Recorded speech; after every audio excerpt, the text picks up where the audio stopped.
welcome back. This is something that we've been talking about throughout the morning. Yeah, yesterday, Meta platforms, all of them announced that they will ask advertisers to disclose the use of AI, artificial intelligence, to create or alter ads or social issues ahead of the Canadian federal election. The disclosure mandate is aiming to curb misinformation. This, of course, comes after Meta scrapped its fact-checking program earlier this year. Let's talk more now about the influence of AI on politics and communications. Media expert and tech expert as well, Mohit Rajhans from ThinkStart.ca joins us. Mohit, appreciate you being here this morning to talk about this. We're on the cusp of a federal election. We're going to be bombarded by ads. You test out and take a look at things like AI ads, how things are changing. What's your take on this, the fact that Meta is doing this and the importance of this out of something as big as a significant federal election campaign?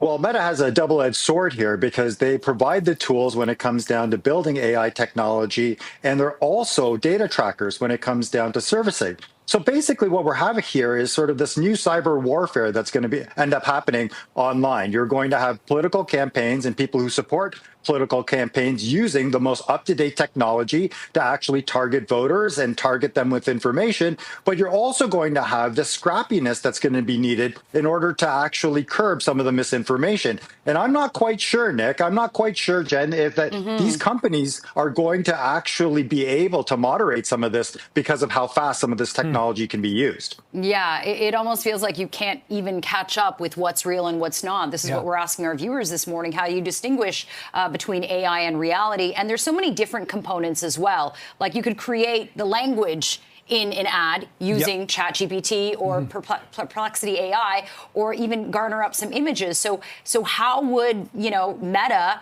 actually be able to say, oh, no, I'm checking you here. This is AI. You have to disclose. Like, how exactly is this going to work for when political campaigns try to upload a message onto these platforms?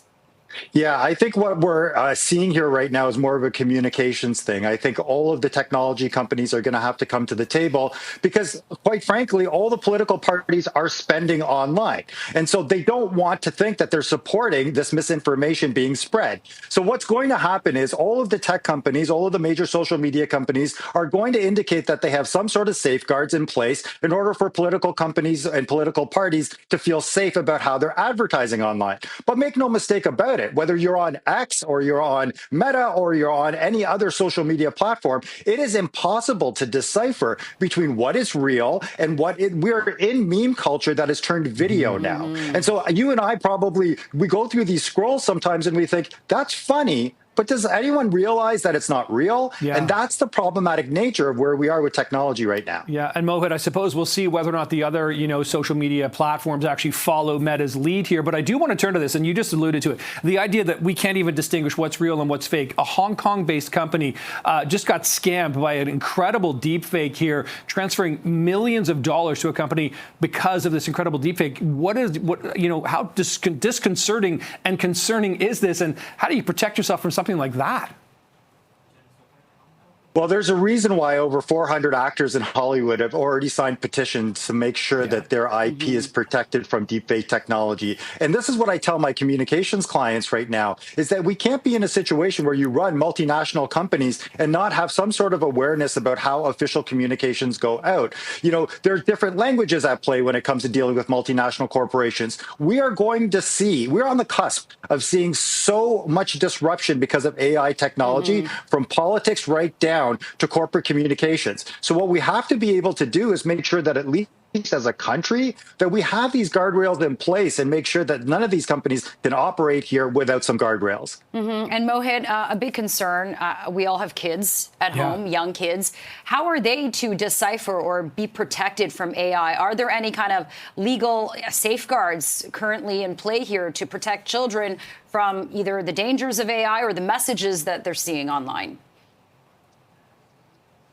Well, let's be clear that we're benefiting a lot from AI technology as well. Your kids will probably be in the Roblox world and be using AI to build their own worlds and use their own creativity.